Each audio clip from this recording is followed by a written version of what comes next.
Okay, well, welcome to the second of many um, Poo podcasts, casts. podcasts. Poo. Somebody had a typo, but welcome. We really enjoyed the first one. We had from viewers and everything, had a pretty good turnout and everything. People seem to really enjoy it, so we're going to continue with this. So this is our second one, 2 weeks later. Um, for those of you who can't tell, obviously, this isn't my normal camera setup. This isn't my normal overall setup. Very close. I tried to get it as close as possible, but I'm actually visiting Mr. Adam and Wiseout today. So, uh, Yeah. hi. Hey guys. They're literally like 20 feet from me in other rooms. Uh, I'll say 30. it, Whatever. Okay. At some point, they might even come and bug me because they're literally right there. So it's going to be fun. But anyway, so we're going to move on straight off to our first topic because this has been a topic that a lot of people have been going on about. This has been a huge thing in the gaming community. And I'm seeing it increasingly pop up on Reddit. Yeah, I see it all the time on Reddit when I'm on there. Um, I've seen it on Facebook. I've seen it in news articles, or I shouldn't say news articles. I should say blog articles, even though they like to claim they're journalists. That's a whole other story we may get into later. That I'm sure almost everybody has at least heard of, talked about. But anyway, um, so the topic is pre-orders. And mainly, the big thing is people don't want you to pre-order anymore. At least the community doesn't want people to pre-order games anymore. And because of what a lot of games, indie titles, AAA titles, just overall have been doing And lately. it's more AAA than anything else. There's been a lot of indie I, titles though on Steam, like the early access, which is I just know as absolutely there are yeah. some indie issues, but But yeah, it's definitely AAA titles, and one of the biggest ones that kind of launched this whole campaign is, well, we talked about it last time, Assassin's Creed Unity. oh man.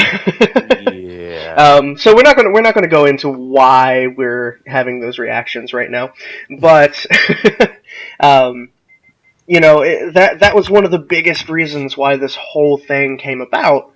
I think it's kind of been slowly churning before Unity came out. I think the big Kotaku article that kind of made it big in the public eye, I think it was before Unity, but it's definitely exploded since then. Yeah, for sure. Without a doubt. So I guess it's more so right now about our opinions on pre-orders. And the thing is, just like with anything, it can be done right, and it can be done terribly, horribly wrong. Mhm. That's putting it lightly. So take for example, games that you want to purchase. Go with a good one for starters. Like, for example, the new Majora's Mask that's coming out. The 3DS version. The 3DS version, yeah. Yeah. I shouldn't say new Majora's Mask, the remake. Oh, I mean, it's got new stuff. Technically new. But with that, it's kind of one of those, it's a physical or a digital. Can you pre-order it digitally? I am not sure. If not yet, they'll probably put it up there because they usually at least a couple days beforehand. I have it physically pre-ordered, and there's a huge difference between digital pre-orders and physical pre-orders, and also where you pre-order at. For example, if you go to some place that lets you put just a small amount down, for example, Target, Walmart, GameStop. I don't know if Best Buy lets you do like a small, but any place like that lets you do a small amount down, and then you can pay off the rest of it to guarantee you have a copy, even up to the day after or a few days after the game has launched. That's pre-ordering done right in my eyes. I mean, let's back up a little bit. I think talk about the reasons why this outcry is starting. Yeah. Oh, yeah. I guess that would work. It's like we mentioned Assassin's Creed Unity. We'll use that as an example. A lot of AAA publishers like Ubisoft. Ubisoft did Assassin's Creed. They'll push really hard for pre-orders. They'll add all sorts of absurd bonuses, like you get season pass for free, you get free DLC, you get free stupid stuff, you get like in-game purchase money, blah blah, pre-order a game, and people will, hook, line, and sinker, slap down their money, buy the game, and they have such a strong marketing campaign that this inevitably shitty ass game makes crazy amounts of money. Amount of bank, yeah. Yeah, because and it hasn't even released yet, and it hasn't even finished yet is the big thing.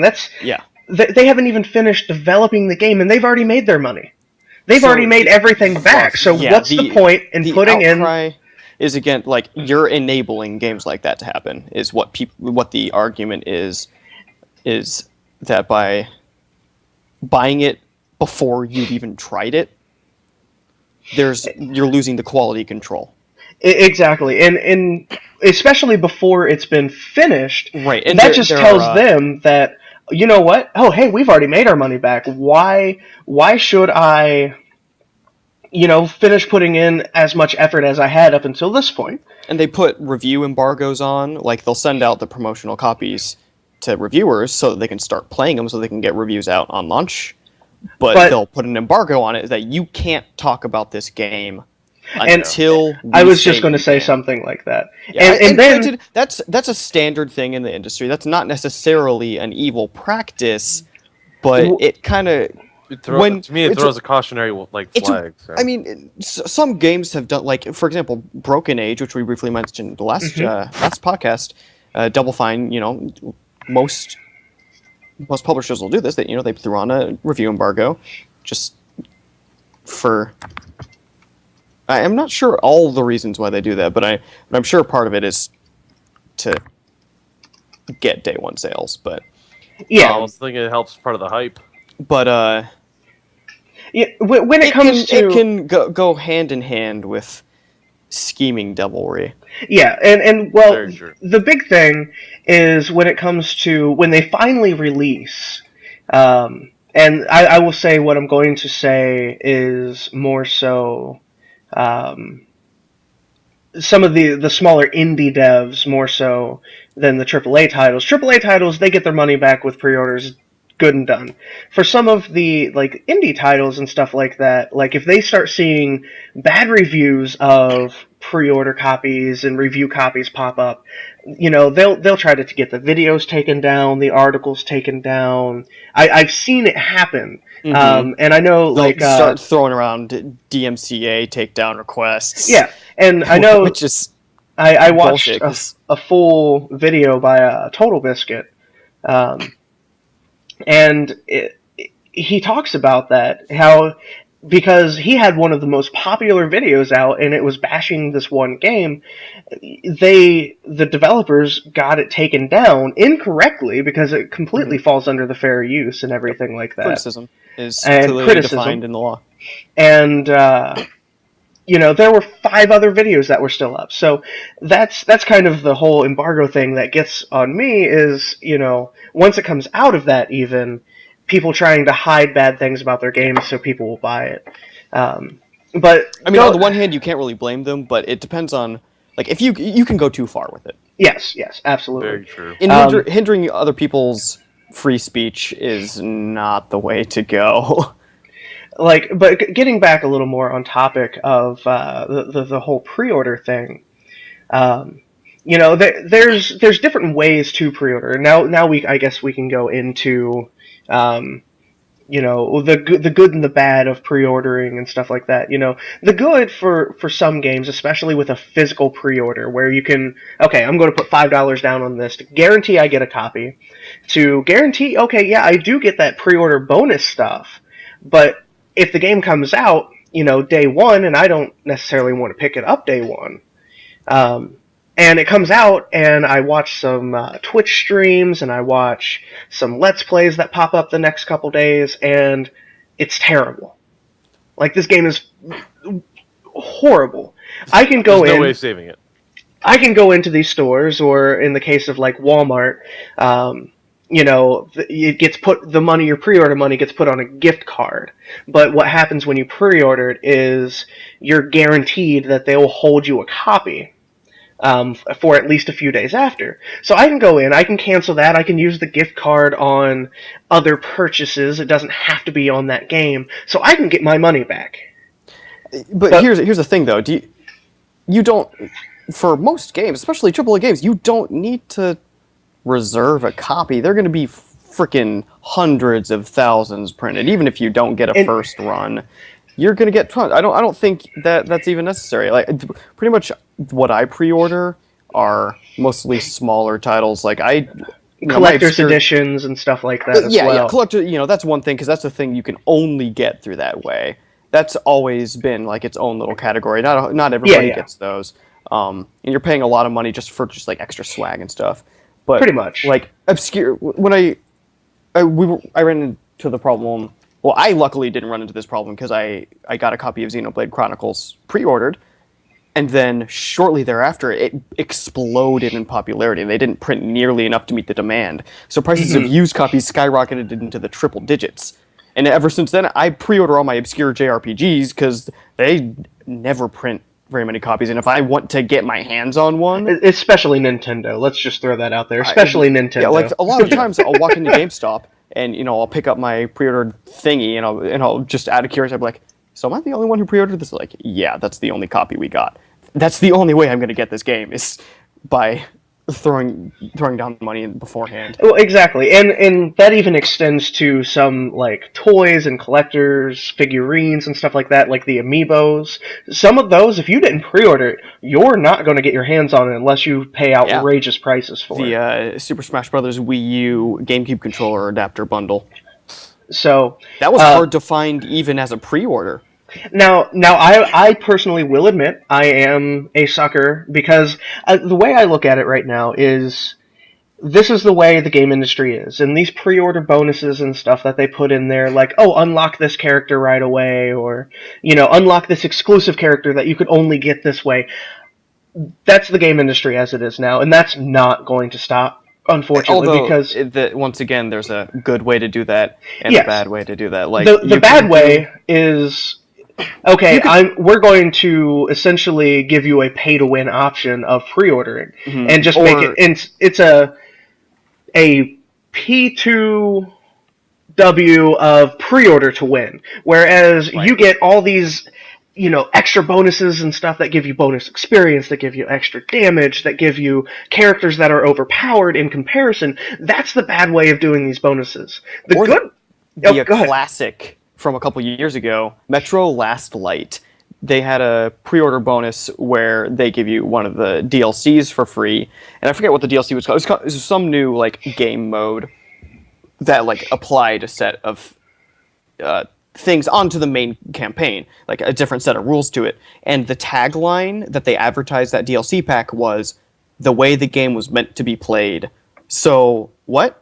I can't play the game that you the game the way you intended me to play it unless I pre-ordered it or then shell out extra money afterward. What the fuck? Yeah, that's the bad way of doing it. The good way would be something like, okay, we're going to give you some cosmetic items to show that, to show your support and to show your dedication to our title.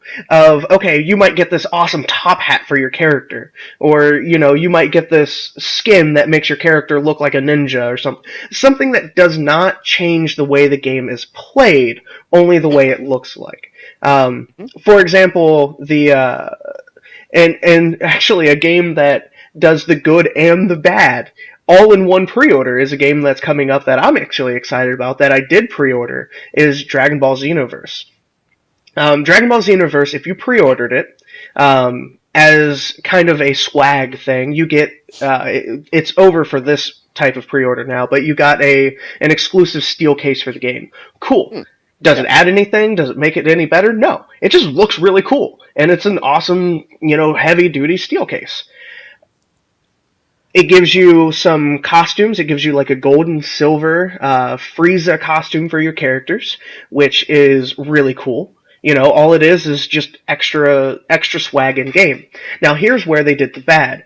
Pre-ordering it gives you a code to unlock a really powerful Super Saiyan 4 Vegeta.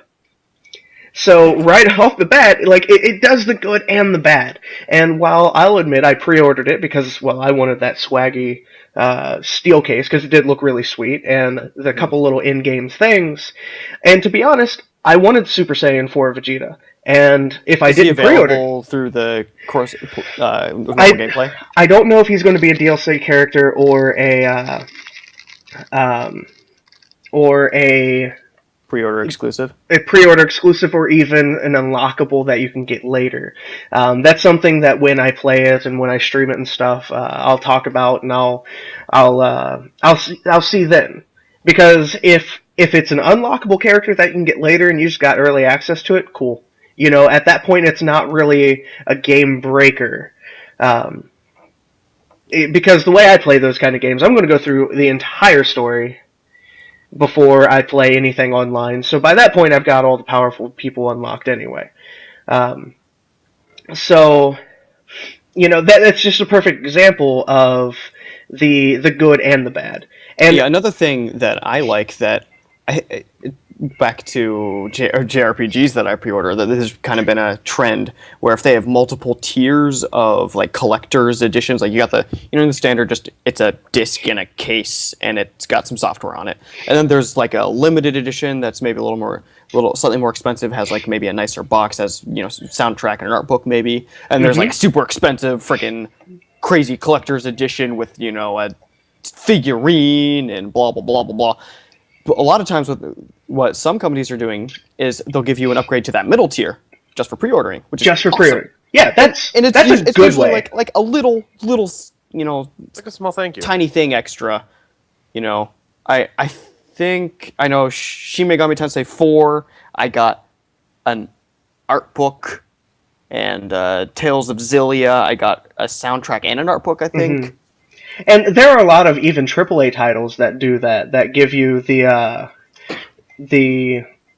limited edition for free for pre-ordering, which usually they're available for a little while afterwards because they didn't sell out of all of those copies.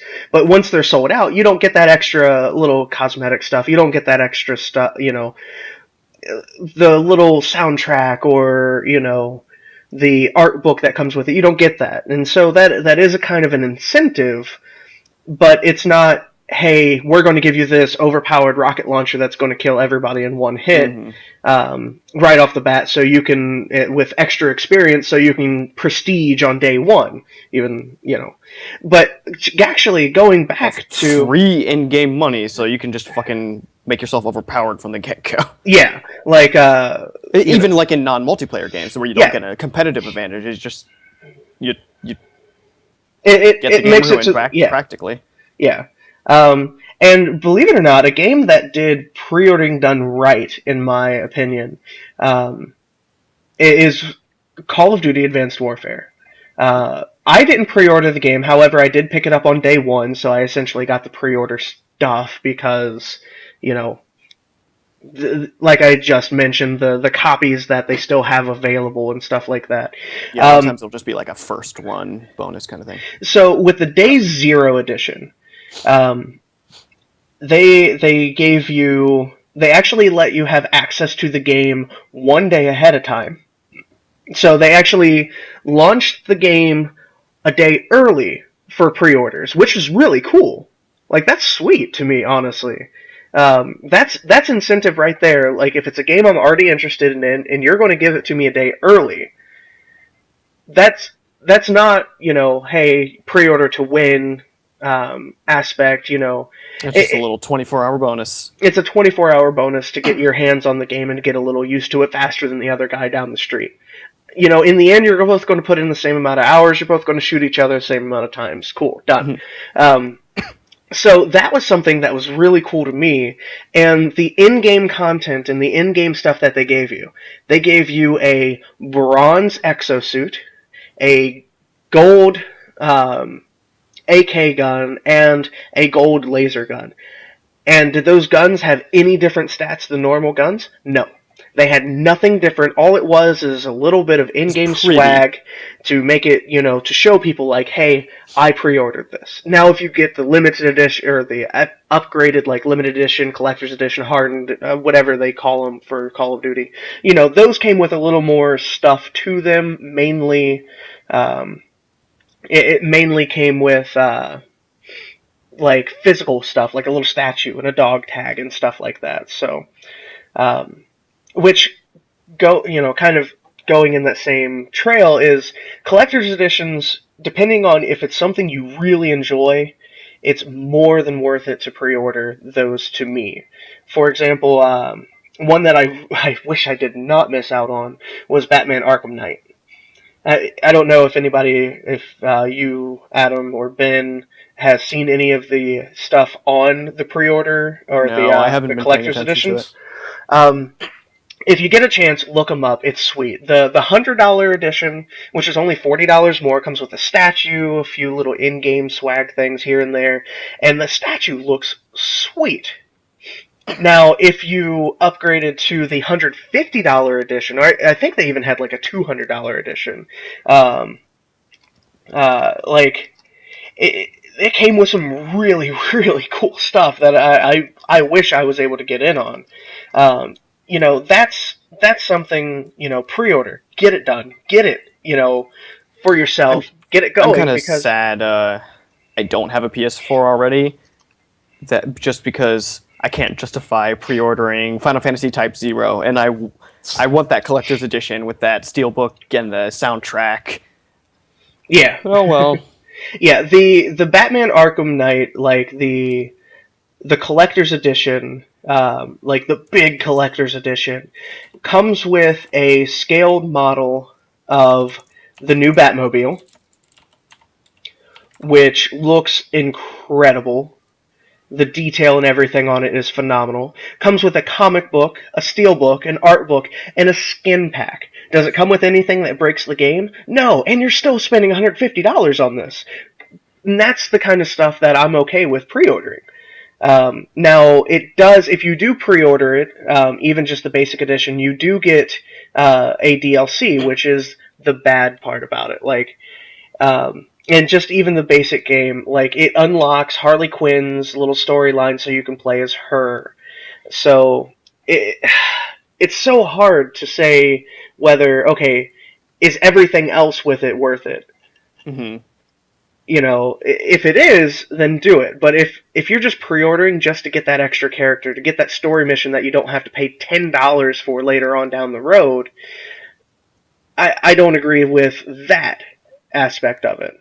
Yeah, I mean, and it all really comes down to what the game is and there's some things that when Telltale announces a new game, I'm going to pre-order that shit because they have not let me down ever, and they've always been more than above average. They're just absolutely phenomenal, and they deserve all the money that I can give them. Yes.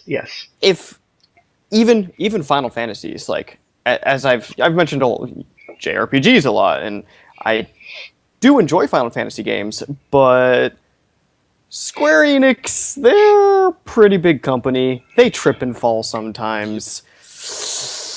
Unless they have something really juicy, like I said, has a really nice looking collector box and soundtrack and stuff. Yeah. Plus that game's been out in Japan for a while and it's gotten good reviews, so I'm pretty sure it's not bad. Yeah. But just like Final Fantasy 15, I'm not gonna pre-order. I'll just buy at some point because there are going to be a million of them sitting on the shelf. Yeah, definitely. Now, certain games, like, say, when they finally announce Kingdom Hearts 3, that'll be one that I pre-order no matter what it is. Because Because yeah, you know I want to be Tetsuya guaranteed. Nomura has quality standards. Absolutely. Phenomenal games. Highly recommend anybody play them. I can't wait for them to finally release the HD remix on PS4 because you know they're going to do it because otherwise people who Because Square came Enix from likes money. Square Enix likes money, and people who are coming from the Xbox 360 to the PS4 may not have ever had a chance to play those games. So, um, if you're coming from one side of the spectrum to the other, and you've never been able to play those games, they're kind of excluding all of those people with the newest title because let's face it, there is a very continuous story that Mm-hmm. moves from game to game.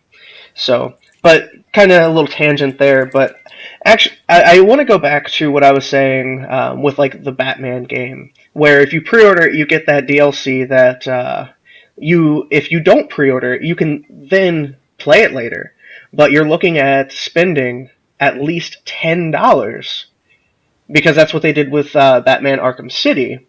The DLC content pack is going to be $10 to play a storyline, an actual storyline that goes into the game, and you get that free for pre-ordering, which is another enabling thing for pre-orders.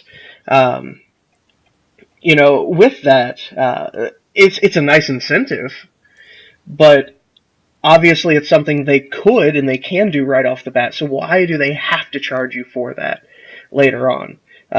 Because that kind of brings me to the second topic that I wanted to talk about is DLC, and that would be DLC done right and Mm-hmm. DLC done wrong. Um, Similar similar, subject. very very similar, which is why I wanted to kind of tie it in here, because of all the pre-order DLCs and stuff like that you do get in games, that people can then later pay more money for. Especially stuff that when you go to download it, it's like 128 kilobytes, which is literally a line of code to unlock Turning a that, switch. turning a switch on or off that's already written onto the disc. That kind of DLC is the worst kind of DLC. And I can't remember what game it was. I think it might have been like Fable 3 did something like that. With some of the like pre-order bonuses or the like day one bonuses, that kind of stuff. It literally all it did was turn off a switch that said they can't have access to this, and then gave them access to it. And if they're able to, why do customers, why do people, gamers, let that happen? Because let's face it, if it's something that's already on the disc, it's on the disc. I paid for that content. Mm-hmm. That, at least that's my view of it. If I buy a car and they tell me, that I'm going to have to pay, everything is included, but I have to pay an extra, $2,000 to have them pull off a cap on a gasket that's going to give my car 10 more miles per gallon. Why is that there? Why is it? Why do That's people? up money grabbing. And it really is. Um, and it really, that really bothers me, especially with content of something, along the lines of, okay, pay $1 to unlock more stuff, crafting items, so you can craft things faster and sooner. That kind of stuff really bothers me too, and that Yeah, bothers pay to me win. even more. It's pay to win. Pay to win DLC is the worst of the worst of the worst. Um, I would say second would be the pre-order DLC that's later available for purchase is a really close second. Um, because, like I said, if I'm buying a game and the content's already there, why should I have to pay more to gain access to that content? Right.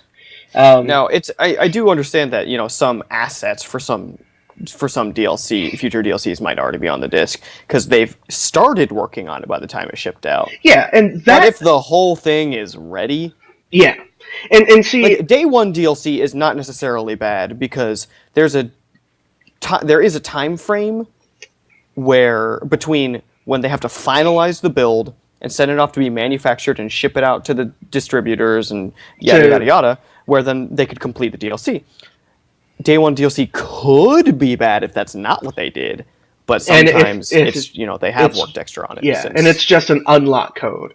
But day one DLC, you like you said, it's hit or miss with it. If there's a day one DLC and it takes 10 minutes to download that DLC, okay. Odds are they might have put a little bit of it on the disc. Of course, like the textures and stuff like that, they're probably pulling the information from the disc.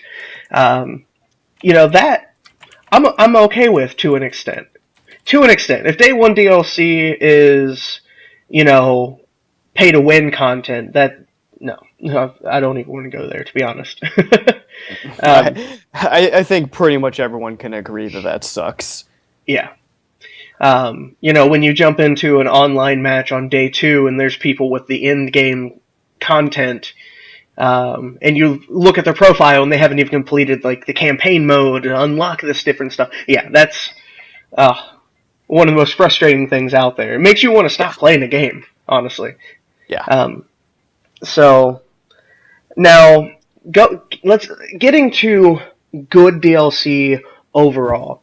I think the games that have done the absolute best DLC that I have seen are Bethesda games. I've heard very good things about their DLC. Fallout 3, Fallout New Vegas, Oblivion, even go back to Morrowind, even their earlier stuff, but getting a little more recent here, like Morrowind, Oblivion, Skyrim. Their DLC content, it kind of it takes me back to it's less DLC and more expansion. And it really, really is. It's incredible to me the amount of content that they put in a $10 DLC. Going back to, I talked about this the last time, how I value my games. I value my games at $1 an hour. I don't think that's being too cheap. If I've seen the gameplay and I've seen great things about it, I might value it upwards of, $3 an hour. Cool. But it's a really good experience for an hour. Might be worth it, but yeah, it's subjective in the first place. Yeah, but if not everyone has to agree with that. Exactly. But if I pay $10 for this DLC pack, which with Skyrim I bought it originally, I bought the DLC stuff for it, then I went back and repurchased the Legendary Edition for PC because I loved the game that much, and especially with Oblivion, you pay, I think it was $20 or something like that for the Shivering Isles expansion when it first came out. It was kind of expensive, but it was like a whole brand new standalone game. I probably put 50 hours into it because the landscape, the gameplay, the new weapons and armor, and the people to talk to, it completely drew me in, and it was like getting a whole new game. That is DLC done right. Yeah, it's like back in the day when expansion packs used to be a thing. You buy your StarCraft and it's fun, and then Brood War comes out later. It's not as expensive because they didn't have to build a whole new engine for it, but you get a whole new campaign, bunch of new units, a bunch of new maps. Yeah, it was a lot of content. Or another example of good DLC would be Mario Kart 8. There have been two.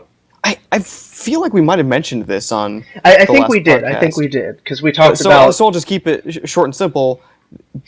Fucking, I think it was $4 for 8 tracks, three racers, and a whole bunch of cart parts. Yes, please. Yeah, and thanks, Nintendo. Stuff like that, that's huge, because that's replayability. That's, when it comes to racers and stuff like that, adding that many new tracks, that you can play over and over and over and over again with all kinds of different racers and parts and stuff like that, for less than $5, that's huge. That's crazy to me. That how are they able to do that? But when these companies are releasing a 2-hour expansion for $15, it's just amazing to me how much some companies cash grab, where other ones, while okay, they're releasing this content because of course they want the money for it, but they're releasing quality content. Going back to the Bethesda games, for example, like Fallout 3 and New Vegas, they each had 4 total DLC, but I say expansions because not only did they add an entire new area to explore, a huge new area to explore. They added new enemies, new weapons, new quests, its own quest line for that DLC content. To the point where you might have spent $10 on one of those expansions, but you're going to put at least 10 to 20 hours into that content. So, and I know Ben. Ben, you still there? Ben, did we lose Ben? Ben might have fallen asleep. It's past his bedtime. Oh, I'm here. Ben fell asleep. I've been here. Good morning, Good morning, Ben. Sleeping Beauty. Yeah, hello. It's still an hour before morning. But we were just talking about expansions and stuff like that, and DLC. And you played the Fallout series, right? Fallout 3, Fallout New Vegas. Yep. Okay, and I was just talking about how, while you might pay $10 for something on that, but that $10 is going to get you almost a whole brand new game worth of content, to the point of, I'm going to replay this over and over and over again because there's just that much to do, and I might have skipped this part or chosen this way to play the first time.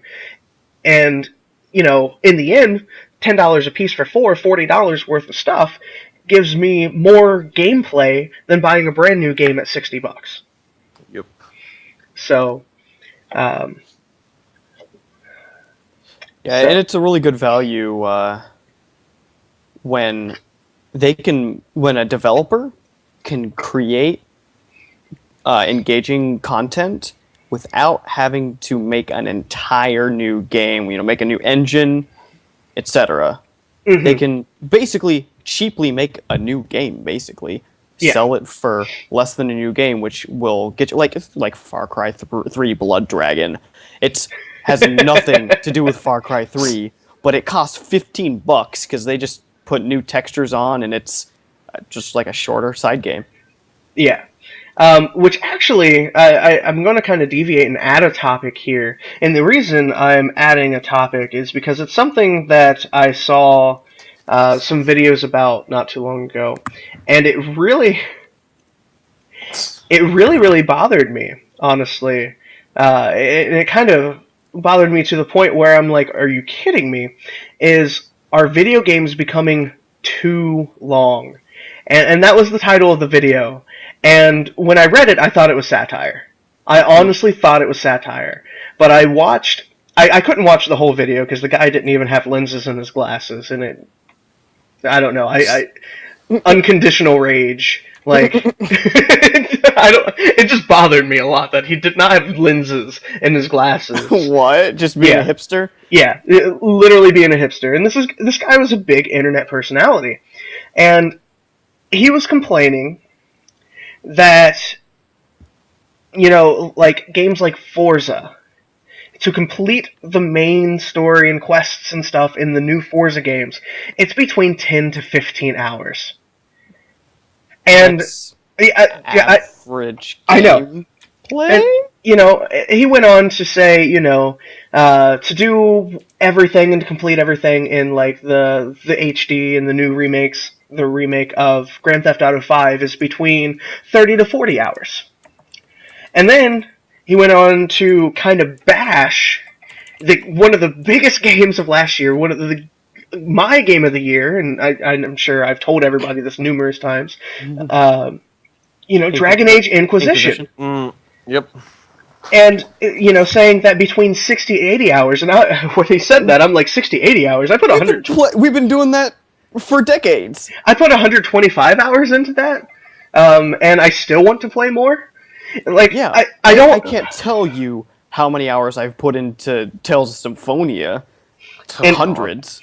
Playing it over and over and over and over again. Yeah, and individual playthroughs are 80 to 100 hours. Yes, yeah. So.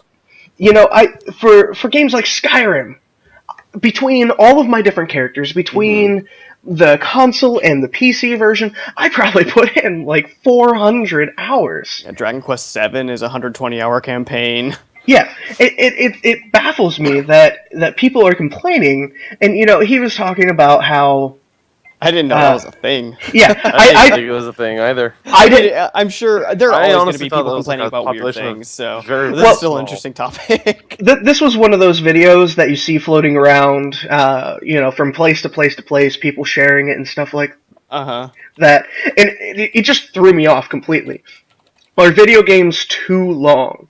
No, and if you want games that you can sit down and play for an hour because you've got a really busy schedule, and then, you're not going to lose anything if you don't play it for another couple weeks. You're not going to worry about, I don't remember what's going on. There are thousands upon thousands of games out there for that. There are mobile games out there for that very exact reason. Even 3DS titles and PlayStation Vita titles, and even PC titles. Even PC and console titles you can do that with. It's not something that don't try to run a campaign to shorten big name titles, and even some of these smaller titles that have a long run time, just because you have a busy schedule. And it just baffled me that you don't have to play a long game. Like, why do the developers have to conform to your schedule? Exactly. Obviously, people are buying long games and playing long games. If your schedule only allows for certain kinds of games, play those games. Let's face it. It's not their obligation to make something specifically for your schedule. They're making an experience that they want to create, that they think that the world should have as in addition to the artistic spectrum. One of the things that he talked about was cutscenes in some of these games being too long. Too long. I'll put quotations up for that. I can be honest and understand his viewpoint on that part. I mean, it depends on the game. Some people want a higher game to cutscene ratio, but this is just once again a matter of taste. Where some people want action all the time, and you can buy games that are like that. Whereas I'm perfectly fine playing Xenosaga 2 with multi-hour cutscenes and save points in the middle of those cutscenes. Wow, really? Multi-hour cutscenes? Yes. That's pretty impressive, honestly, to me. And it's got a phenomenal story. It's so worth it if you like taking the time to watch a great story unfold. Now, games that use cutscenes just to add length to the game, I can understand. That's because, silly, let's face it, there are games out there that do it. No. But, when there's a 10-minute cutscene. Because, let's face it, what they wanted to express in this 10-minute cutscene, they wouldn't be able to get the same message across if they had you play through the entire thing, which is one of the reasons why a lot of games have gone to interactive cutscenes as, kind of a way to have it be a cutscene but still have you engaged at the same time. Mm-hmm. And if interactive cutscenes are done right, which I will actually use like Resident Evil 4, Resident Evil 5 as examples of ones done right. Asura's Wrath, a whole game that is that. The Telltale games. Telltale games, yeah. It keeps you engaged while still being able to do more than they could if you were actually just playing through the whole thing. Do we want to insert, maybe knock out card games and talk about QTEs, or do we want to talk we can move on. I mean, I have no. That's maybe a topic for later. Yeah, that's a contentious topic within the community. So, but that's that's one of the things I just kind of wanted to get a spot on, because I saw this video and I could not believe that this guy made a 10-minute video talking about how games are too long. And it baffles me, and some of the comments that I saw on it were pretty much our feelings on it. Is Yeah, it's you kind know of weird. Like, like it's not like a movie where if you have a 5 hour film and the experience is supposed to be you sit there in one spot for 5 hours and it just happens. That I can get why people might not want to do that, but the point is to break it up into multiple play sessions. No one's playing a 60-hour game in one sitting. Well, some people are, Unless some it's a some people do marathon. but it. that's not the intended No, way. it's meant to, you play Last through this weeks. this bit of a story, and you get it. You essentially play it in chapters. That's why they put these save points and stuff at strategic points throughout the story, is to play it in chapters. It's like you're reading a book. You don't sit down and read a 700-page book in one day, unless you're me in middle school and the new Harry Potter just came out. But How am I not surprised about this? but the normal person isn't going to sit there and read a 700 to 1,000-page book in one sitting. No, they're going to spread it up. They're going to, okay, let me read a chapter or two today, a chapter or two tomorrow. Okay, I'm busy that day, so I won't be able to read. Let me read more here. That's essentially the way these kind of games work. Is they're meant to be played as chapters. But I just kind of wanted to kind of put a spot on that, because it baffles me that people out there are really saying, like, these games that aren't meant to be played in 1 hour, half hour to 1 hour sessions, that they're too long. And I would understand if I'm playing a game and I'm getting upwards of like 20 hours in and I'm starting to lose interest. At that point, maybe the developers really did kind of drag it out, and it is too long for what they were trying to do. But all in all, Individual games can overstay their welcome. yes. I would argue Dragon Quest VIII did not need to be 70 hours. A 40-hour version would have been just fine. But see, it's one of those games that you can love, or it's one of those where it's like, okay, I'm doing this just to finish it. It was fun. It was a good Yeah. game, but I would have that was kind of preferred maybe a more compact experience. that was one of those like rare in between, the good and the bad. Mm-hmm. Yeah, kind of the exception to the rule, of games being too long for the sake of being long, with having a story. I don't know. It's kind of hard to explain.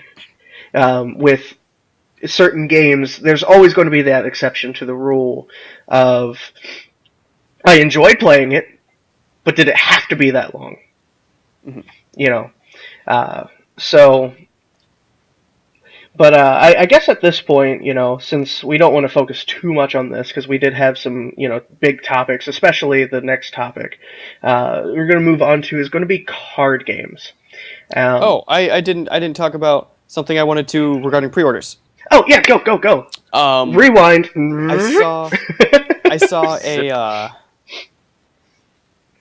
Reddit thread recently about The Witcher 3 and how CD Projekt Red is handling that release, and the build up to the release more than the release itself. But a lot of the things that we were talking about that are part of the problem that people are complaining about, they're not doing. They put out basically, I guess, a demo kind of thing to, I think it was just to press people, but basically part of the game, and told them, talk about it, please talk about it. We want your feedback. Not only do we want other members of the community to know what you think about it, but we want to know what you think about it so that we can make the game better in the time leading up to the release. So they're actually encouraging pre-release reviews. and using that as constructive criticism. And see that of course, going back, that is the best possible way to do pre-orders. Guys, if you are interested in like narrative based RPG type games where your choices have a legitimate impact in the world, fucking pre-order that game, because CD Projekt Red is doing a good job, at least with the way they're handling the PR for it. I've heard good things about those games. I actually haven't played them, but I've played the first one a little that's bit. one that you shouldn't. That if you're considering it, just go ahead and do it. That's not something you need to feel bad about. Yeah, and I know Ben's played the Witcher games. Did you play the second one too, Ben? I've played them, yeah. And they're worthwhile games. Like, oh, they're worthwhile, but man, they're long. Too long, would you say? Well, that's also. Oh God! Please don't tell me you're being literal. No. Thank God. Good. Since I was thinking, okay. Well, anyways, story aside of the Witcher series, I personally didn't mind that it was so long. Just for me, it's like, well, it just means there's more content for me to play. Yeah. I personally don't care if it's a really long ass game. I mean, heck, when I think about like the Xenoblade game, that's what was on for the Wii. Holy crap, that's long, but it's worth it in my opinion. Yeah, so. And there's always going to be games that are like that. That like, man, did I really just put 200 hours into this game in like a month? Yes, I did. For example.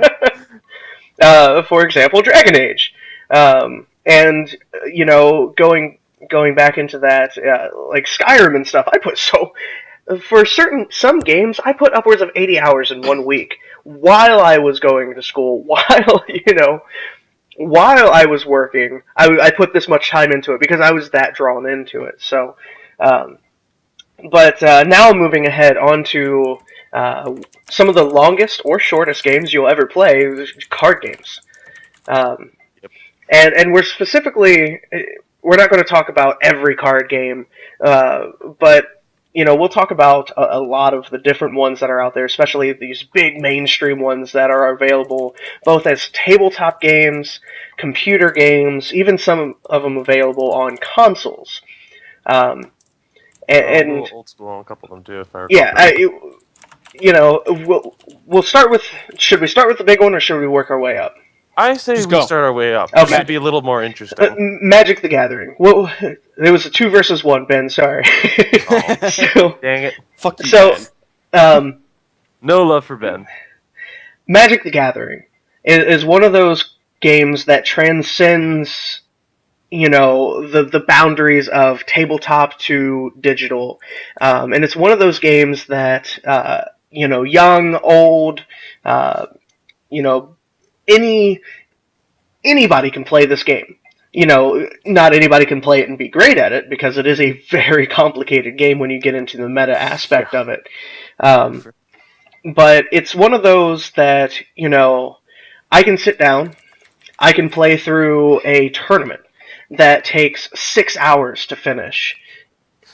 Or I can sit down and play a quick match on the computer versus an AI opponent.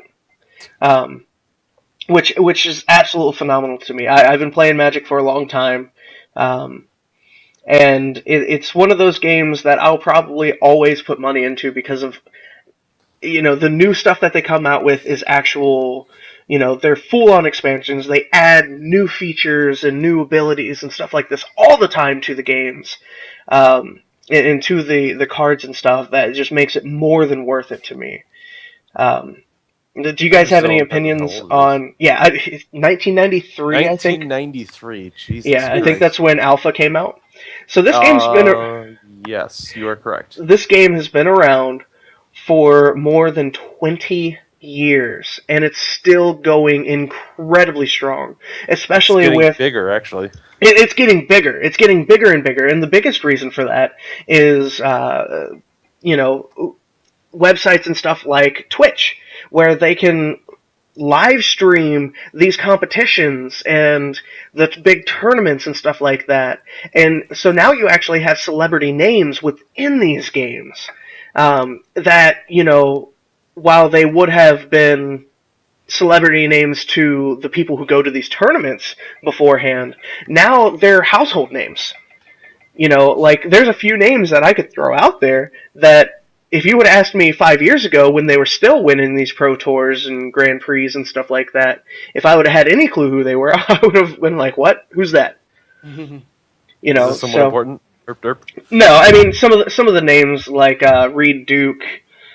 He's one of the big names that's really well known in the community and stuff like that. And like it's incredible how something that when growing up, I sat down and played with my brother, and that was what it was. That's It's the even beauty. translated on multiple languages too. Oh yeah, oh yeah. I played it back when I was in France. And that's the beauty of card games as a whole is you have people who are super competitive into these games, and then you have people who okay, I enjoy playing it, so I'm going to sit down and play it with a few buddies. So, like, going into a lot of the games that are out now, that are real popular now, we've got Magic the Gathering, which now has, of course, an online client that plays just like you would sitting down at a table. We have Hearthstone, or Hearthstone, if you want to. That's probably the Hearthstone. next biggest engrossing one at the current. And that one is coming up out of nowhere. Mm-hmm. That one was actually, I'd say, growing faster than what League of Legends was at its time. Just on how fast it's growing. I haven't seen numbers, so I can't comment. Oh, it's constantly. I've seen the numbers up easily, very comfortably, 50,000 on Twitch. I know it's getting huge. Yeah. Oh, it's ridiculous. No one's gonna argue with that. Yeah. And anytime there's a tournament, it easily hits 6 figures. Very comfortable 6 figures. Yeah. Just as big as what you can see in League of Legends. I know some big like YouTube personalities have picked up the game, like Boogie. Yep. Boogie plays it weekly. Some like upwards of 4 times a week at least. It seems like I've seen him stream it. So, Adam, I know you don't play a whole lot of card games, but do you have any like views on the games themselves? I mean, they're cool. I haven't seen a whole lot about Hearthstone, but Magic's always fun. It's still exists as a competitive game, as does Yu-Gi-Oh. Yeah, and even Pokemon.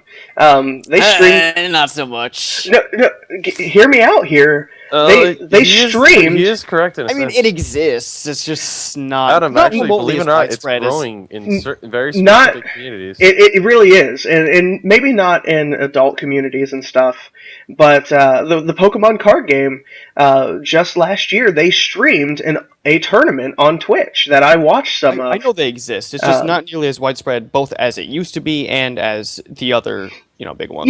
Yeah. I'm not saying really that, but it's still there with them anymore. It's still there, and it's one of those like at work. I've had people come in and people look like they're in their 20s, teens, and young kids buying stacks of Pokemon cards, which when I saw them bring it out, I'm like, whoa, I didn't realize that this was still that big to some people. Mm-hmm. Now, Adam, card games overall was your topic that you kind of chose to talk about. So, was there anything specific that you wanted to talk about with card games? Card games in video games. I want to talk about. There are kind of 2 subtopics of that. Other than digital versions of card games, mm-hmm. like the Steam Magic dealios, and Hearthstone doesn't have a physical version, but it's. I don't think Hearthstone could have a physical version with some of the stuff that goes on in the game. Cool. Technically, if they wanted to, but they would never. They never will. It wouldn't have the same effects because that's my thought exactly. It's some of the things are very limited to being on a computer with that. So, and that's actually really awesome that they took their medium, and which was digital, and made something specific to that is a unique experience that you can't get elsewhere. That's awesome. Yeah. It's But kind of crazy some of the things that go on. But go on. I'm so I impressed. didn't have a whole lot to say about, like card game mini games, I guess is a bit better way to put it, although that's sounds bad because nobody likes them. Well, Adam, why don't you Well, go into like the role of the card games? I'm thinking like the bot and Yeah, Ben, Kaitos I was for gonna Final get there. Fantasy. That's why I said I have multiple topics to Yeah. talk about. The shorter one is, um, they've been putting. It's not very common, but it happens. Final Fantasy VIII and Final Fantasy IX are the big ones that first come to mind when we think card game sub games within a game. I think the Final Fantasy IX version, Triple Triad, has a standalone version. Apparently, people think they're fun. I hated them. Hey, you're not the only Whatever. one. There's one in. I think there's one in Xenogears. I don't remember if it was just straight up like. I don't remember if it was it was like poker or like a established game, or if it was a brand new game. But I remember it being shitty, and I hated doing that side quest. But the more important thing, to me personally, that I want to talk about was cards as a mechanic within a game that's not specifically a card game. Oh, see, I have a couple games, but I'm sure one of them might be one that you were going to talk about, I which could be. Go ahead. Go ahead. Okay, yeah, the biggest ones for me are the Bot and Kaitos games, which are these two RPGs that are very underrated for the GameCube. They have wonderful stories, really interesting worlds, but their Gorgeous battle music. system is a card game. It's kind of a it's more fast paced than like a Magic the Gathering or what have you. It's not quite as like sit there strategic. It's definitely strategic, but you've got a hand and you've got to like match their cards and beat them. It functions really similarly to a normal RPG, which is what the game is, but it's in a different format that makes it really unique. It's not quite exactly what you're used to. So you have to like build a deck, and maybe like there were times where I was like, damn, I just can't beat this boss. So I had to go review my deck and change things around, and with a different deck, even though there's definitely RNG based on your draws, it's still very much how you play it. Well, I mean, like any card game, like Magic the Gathering, while it might be random what you're getting next because of shuffles and switching Mhm. things up, it's still very skill-based and how you Sure. build your deck to make sure that you get the right cards at the right time, or at least the right type of cards at the right time. Yeah, different cards Yep. have different specific effects, and the second one, which is actually a prequel, Bot and Kaitos Origins, has a completely different battle system that's just also based on cards. It's not like a evolution of the previous one. They just made a different, entirely card-based system where you have to like make combos building off of other cards, and it's really intricate but still quick to pick up. It's really See, cool. That's something that honestly, I'll have to try and play at some point, which Yeah. actually kind of brings me Both to recommend it. one of the games that I first think about as games that aren't card games but use it as a mechanic. Is Kingdom Hearts Chain of Memories. Oh yes, yeah. Chain of Memories, Yeah, Bot and being- Kaitos Eternal Wings of the Lost Ocean is kind of similar in its gameplay to Chain You of know, Memories. it- If that is a metaphor that helps. Yeah. I think anyone. it's And it a little kinda- more turn-based. like with Kingdom Hearts, it was still a free roam action game, especially with the Chain of Memories when they made it, more graphically like Kingdom Hearts 1 and 2. It used cards. You had to combo them together. You had to, make sure this was one where you could set your deck in an order where it's not necessarily RNG, but you had to use these cards and you're limited on your moves, and it used cards to add a challenging aspect of the game, which I really enjoyed Chain of Memories. Both the Game Boy Advance version and Chain of Memories. While of course Chain of Memories was better, there was they improved on it a lot. especially with the camera and the angles and stuff, how you Yeah. played. They did. And oh god, I remember Jafar in the GBA version was No, don't remind me, impossible. please, God, no. Yeah, So I don't fight think. was- I think it's an underrated entry in the series. I don't think. I I, don't think it's I really great, but like. I think it's better than the first Kingdom Hearts. I love Kingdom Hearts 1, so we'll argue about that later when we get into our casts about game series, which Kingdom Hearts is very easily its own podcast. Oh, for sure. Yeah. So, There's a bunch of that but I mean, I need to play more of those. yes, you Just played do. 1 and 2 in Memories. Um, Now that I own 2.5 HD Remix, play it. I need to play The Birth by Sleep. 350 whatever fucking day thing. Now that's only a That's the cinematic. only one. 6. That's only a cinematic, though. Unfortunately, No, I need to play the DS version because that's the only one that's not in that the collector's edition 2-disc compilation dealio.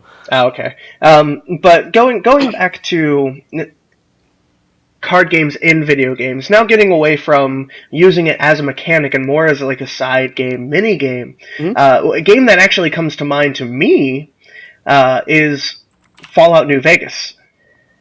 Which part And specifically? there is a card game in that game called Caravan.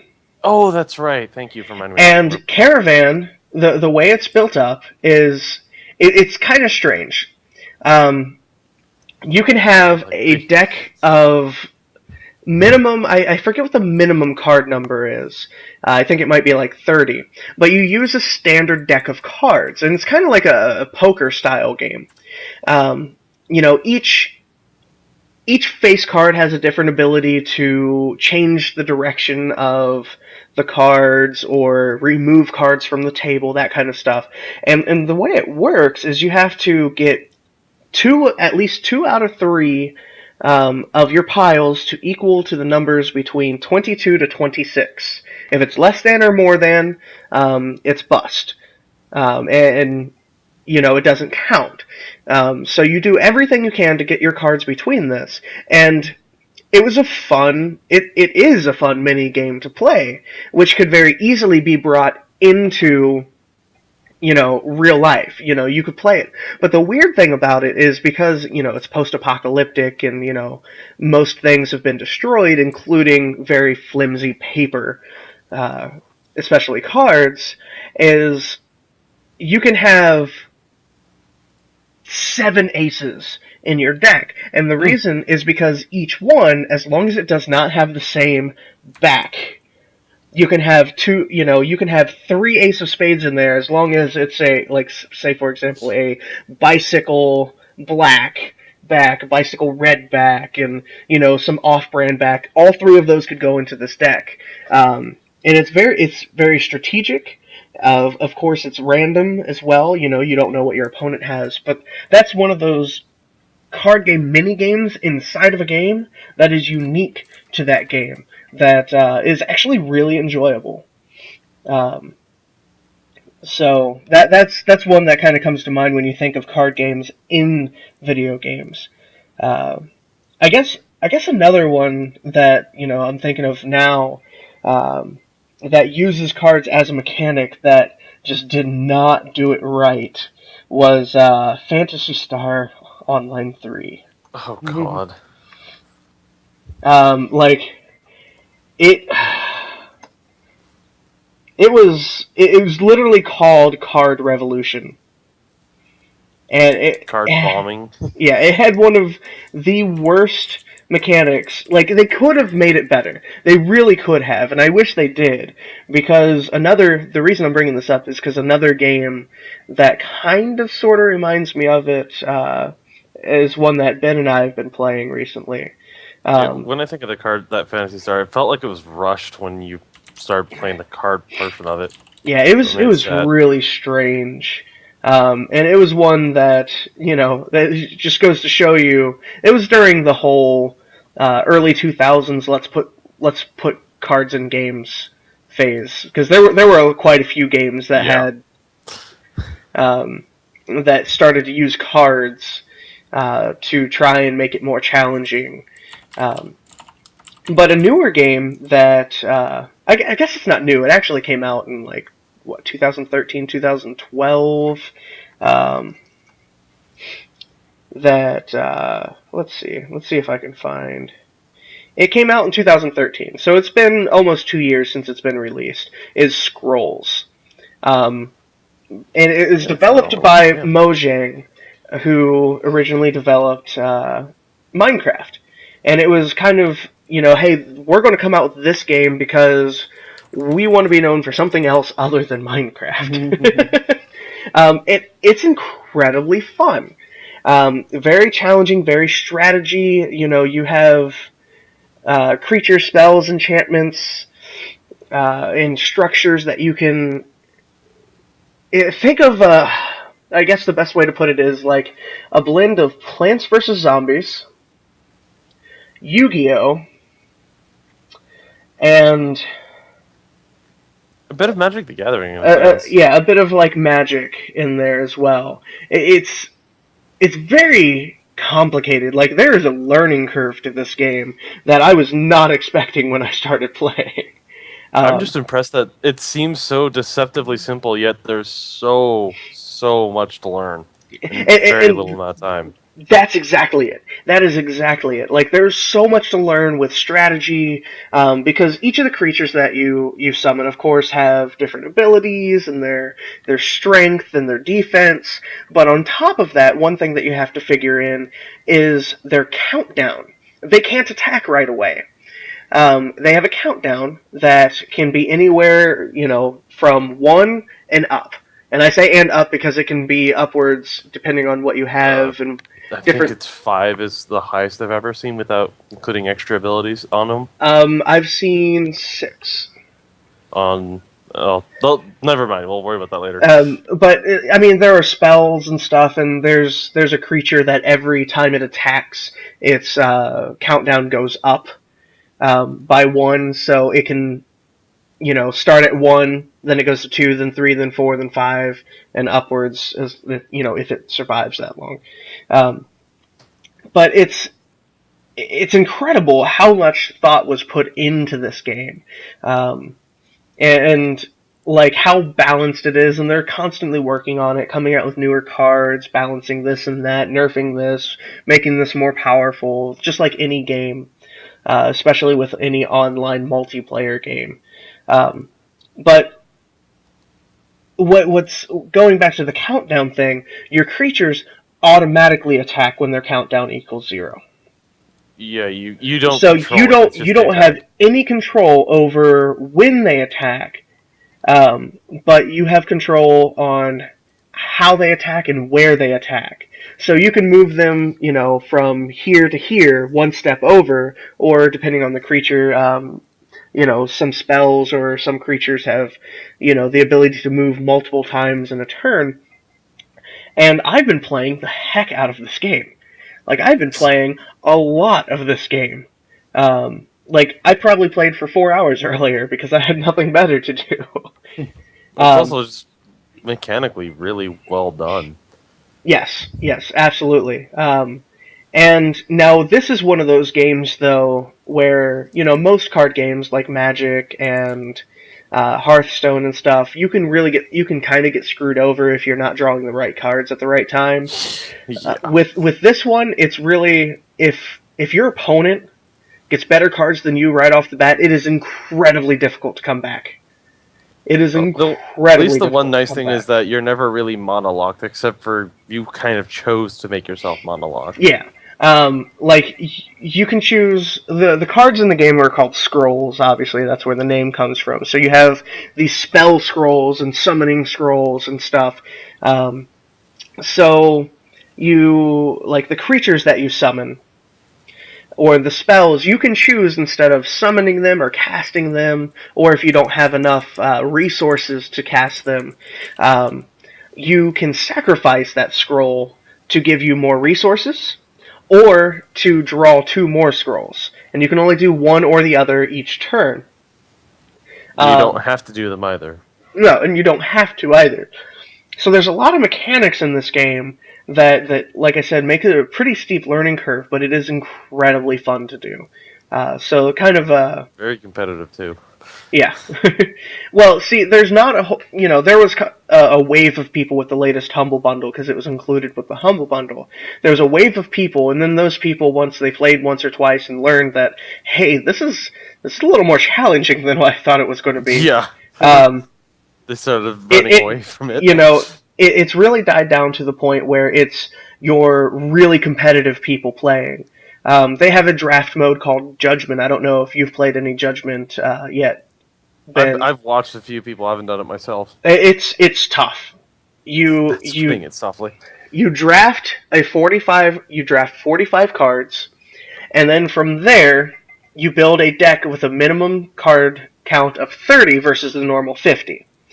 Um, and there are people on there that are incredibly good at knowing what to combo, how to combo, and what to build their decks with. What sucks about this mode, though, is you cannot change your deck once it's built. And it makes it really difficult. It's really, really fun. So that's one of the big card games that I've been playing recently. To continue on the topic of card games, I kind of want to shout out to actual real-life tabletop games. I highly recommend anyone and everyone who enjoys gaming, especially enjoys like online card games, get some tabletop card games. There's so many out there. Your friends won't actually hurt you face to face. We promise. Yeah, I mean, if it's Munchkin, they might.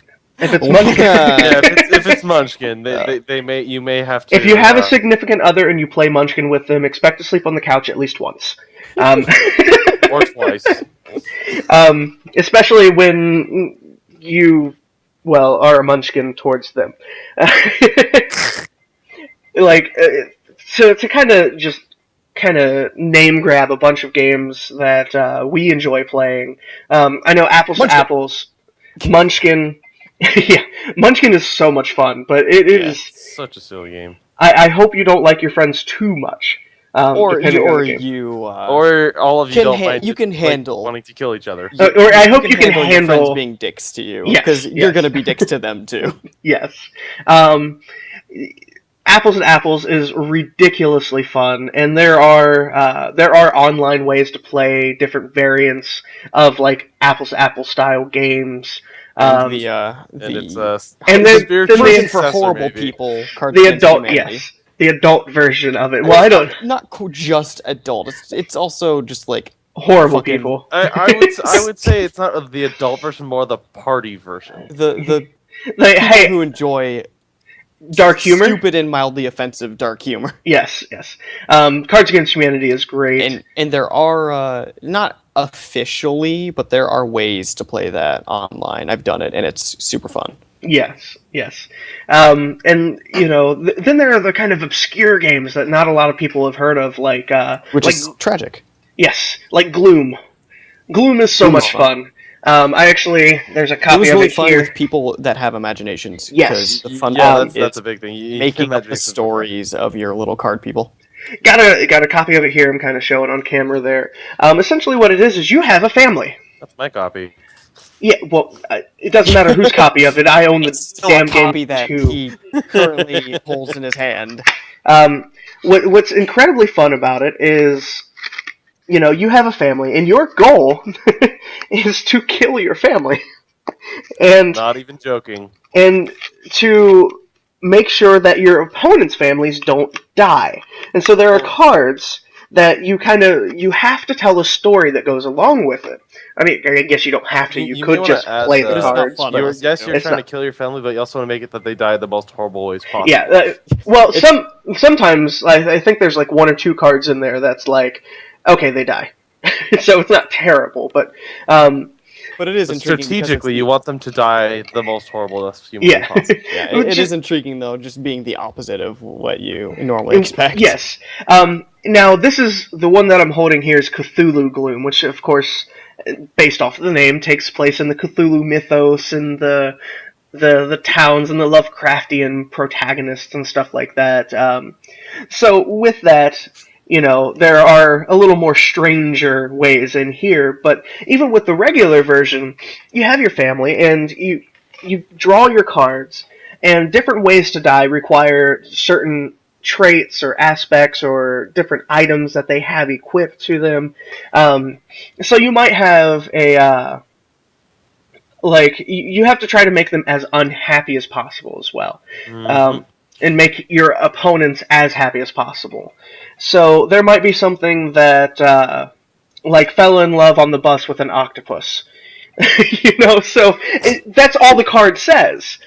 But in order to make this game fun and intriguing and have a blast with it, is you have to tell the story of what happened, how they fell in love on this bus with an octopus, and why they are +2 happy right now. Mhm. Or, Shoe got stuck in mud, was attacked by swamp monster. You got to tell a story of what they were doing, how it got stuck, and what happened to them. And as you go along, you make this huge continuous story with your characters and your opponent's characters, and you can intertwine them, and it's a blast. Highly replayable, a lot of fun. You will never play it the same way twice, unless you have people who are incredibly unimaginative. Um, In which case, And find new that's still friends. very difficult to find. yeah, even the basic people have some. If you don't think, if you're like, man, I don't know, sounds like a lot of work to make my own story, it gives you plenty of things to work with. Yeah, it gives you a lot to work You with. don't need to worry about that. Now, another game that's very similar to that game, I need to remember the name of it. I own it, but it's a fantasy version of it, and I can't remember, but it plays very similar, but at the same time, So Gloom, right? yeah, but it to the storytelling aspect. It was in a episode of Tabletop, which is where I originally had seen it. I'm not sure if I've played that one or not with you. No, because I've only played it like twice. Once with Amber and once with one other person. And the goal of this one is I'm gonna look it up here. But one of the goal of it essentially is to you draw out a hand, and your goal is to tell this big elaborate story using each aspect in your hand. Now that might sound super easy if you get a bunch of cards and it's like, okay, well, there once was a man, and you play the man card, who fell in love with a woman, basic stuff like that. But what makes this game kind of more fast-paced and silly and fun is it's based off a time limit. You have a limited amount of time you can tell. So if you start getting,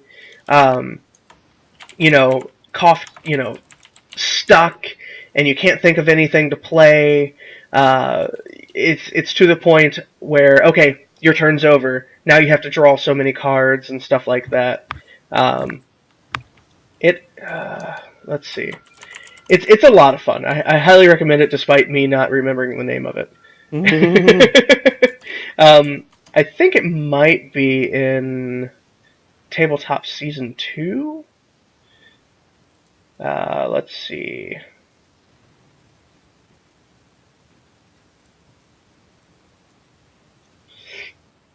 So, but as I'm looking this up, is there anything else that you guys wanted to talk about tonight? Not that comes to mind. Yeah, I'm actually Once Upon a Time. It's literally called Once Upon a Time. Okay, yeah. Gotcha. I remember, I think I saw the box once or twice, but I don't think that I think I've heard of it. That was basically it. Yeah, you can find it for about, depending on where you go and everything, you can find it, the base game, for about $20 to $25, and that might seem like a lot, but it comes with a lot of cards, and once again, you will never play this game the same way twice. So you have to guide the plot, which goes around the table just like Gloom, except that you have your cards, and you have to continue the exact story that person had played with, and it has to be coherent. So it can't just be like, a magical door appears and this was behind Suddenly. it. It can't be just like suddenly magical door. And you are limited to how much of a story you can tell before you start playing your cards. So for very creative and imaginative people, especially people who love writing and stuff like that, this would be one of those games that you could play that you could just tell the most obnoxious story possible. Um, but it still makes sense in the end in that weird, obnoxious way. um, so definitely recommend that. Are there any other card games that you guys would like to kind of give a shout out to? Um, I for could give people to try out. actually, it should be Pick two. nearby your Pick two. desk. I think it's called the Resistance. Renaissance. No, the Renaissance or something like that. It should be right with you. When you The got the Gloom, the the red Renaissance. game, Yeah, that's called the Resistance. the Resistance. Thank you. It's what I just said. Considering I haven't played that in Yeah. many months, but The Resistance. That's also one I believe they did on tabletop, and it's a extremely game well of strategy and backstabbing and So- like it's I'll get into it. Basically, what makes it so interesting is, like you said, there's all the backstabbing part, but it's a what game. makes it interesting Yeah. is basically, you don't know who's the bad guys other than the bad guys themselves. And the game is actually extremely well done and balanced, to the fact where they actually said there's no advantage. They've actually checked it, and I can almost confirm that's almost 50-50 every time. But basically, no one knows who they are except for the bad guys. The bad guys are trying to make the good guys always lose their missions, and you're always going out on missions. And as you're trying to, of course, when And you're a if I'm bad not mistaken, guy, there's only one bad guy in the group too, right? if There- you're no, it's there's or does it there's depend on the 5 number people of players? playing, there's 2 bad guys. Okay, so yeah, there's 5 to 10 players, so there has to be a minimum of 5, and it's essentially a game of deception, where sometimes That's what it is. sometimes the bad guys might make the good guys pass a mission. Yeah, just to kind of throw them as a off. bad guy, you're trying to make the good guys think you're a good guy, and that you're a trustworthy person. And in the end, the bad guys are just trying to make the good guys lose their missions. But So there's going to be times now where you the- have to let them win. the spies, which are the bad guys, if I'm not mistaken, they know who each other are, right? Yeah, the spies know who each other are. Everyone, the good guys. If you're given the good guy card, you have no clue who anyone is. You have to figure out on your own Yeah. who is the good guy. Now, well, the who's spies know who each other are, so yeah, it's they get to know who each other are, so they get to conspire together. it's very figure out their plan. underhanded strategy. Like you have to be really, really good at either sleight of hand or body Well, it's language and not stuff sleight like of hand, that. It's just Well, to kind of communicate to your other spy, there's got to be a little bit of body language in there, like, oh yeah, subtle pass this hints, one, very subtle hints. Yeah, that sounds similar to one I was going to recommend called Werewolf. What's that I have one not about? heard of Werewolf. I don't know. The good fellows over at Table Flip, who are related to Game Grumps, basically the tabletop version of Game Grumps, have played it a couple times, and it's kind of similar to that, where there are 2 werewolves and a night pass. The version that they play is it's like one night ultimate werewolf, and there are various versions, but the one that I'm more familiar with because I've seen them do it is there are 2 werewolves, night passes, and then a bunch of things happen. Each person has a card which tells them what they are and what they do, and you keep your eyes closed throughout the whole time. You only open it when it's your turn to act. And then at the end, everyone has to figure out who at least one of the werewolves are. You have to shoot somebody, and the goal is the villagers win if they kill the werewolves win if they're both still alive. Interesting. One's So only killed? so basically you have Yeah. 10 minutes after the night to talk about it, and you basically have to bluff your way through. And there's some of the villagers are allied with their werewolves, and different people have different, like some people will move each other's cards around, some people some people are allied together. It's really interesting. That sounds very interesting. I will definitely have to check that out sometime. Well, yeah. I've actually not played it myself, disclaimer, but it looks super fun from Oh. when I've seen tabletop play. They Yeah. played it, I think, twice with various different people, other YouTubers. Cool. One thing I should add to the Resistance, this is actually a new thing they just started adding to the game, which I find absolutely fascinating. They've actually, in a sense, created a quote-unquote DLC, if you'd rather think of it that way. An expansion Or pack an to it. expansion pack. And one of the expansion pack cards actually forces one of the good guys to turncoat. Interesting.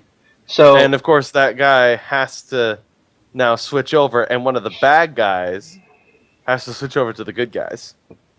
huh.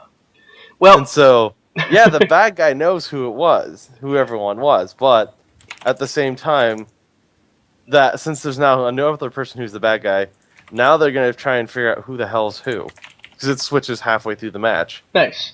Well, so the Resistance, we have Werewolf. Once Upon a Time would be my recommendation. Definitely, since we had talked about it, it's a lot of fun, especially with a lot of if you have really creative friends, definitely check that out. So Ben, what's number 2? Number 2, Yeah, what's a second card game that you would recommend? well, Gloom was also the other. I'm trying to remember the name of it. I just had it and I lost it. The particular one I'm thinking of. Let me see if I have it right with me or not. Otherwise, it might be near you. Don't think Well, too I'm hard on it now. I said don't think too hard. Oh, thanks.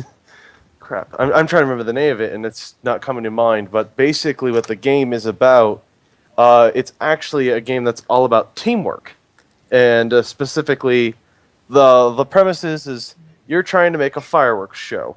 Oh, fireworks. Yeah. Is it over there? No, but I know what you're talking about. It's a small box game. That's why I was like, it might be over there. But any case, what's going on? What really makes it interesting is that It's everyone's Hanabi. working together. The That's the the game is big called concept. Hanabi. Yeah, Hanabi. Thank you. That was the name. Mhm.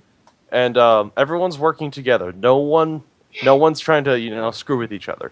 The way that makes this game difficult is that the first things first, you see everyone else's hands, but you can't see your own. Mhm. You are never allowed to look at your own hand.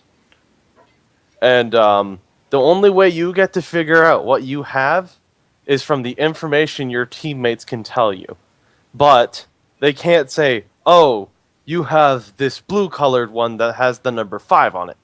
You would have to say, you have this many cards, you're allowed to point to them, and these are all blue. Or you have this many cards that have this specific order number on them. And so basically you're forced to try and remember what you have, and you're trying to play out. And the biggest problem is if you screw up or you play a wrong card, you actually will you're only allowed to mess up I think 3 times before game is over. And of course the best thing is you're trying to of course perfect it, and it's extremely difficult to actually perfect it. That sounds I intriguing. think the average We'll have to play that at some point. But yeah, it's very difficult, but it's extremely fun.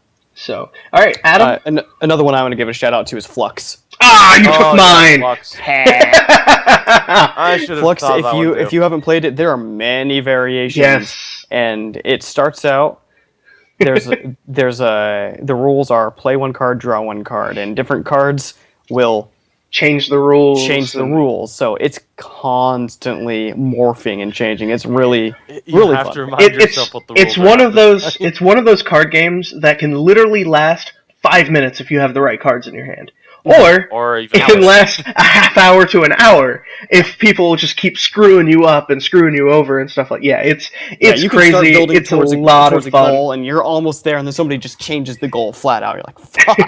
Yeah, But it's, also, it could be the very, very different role of, well, you need only this card. And you're like, well, lol, I just got it.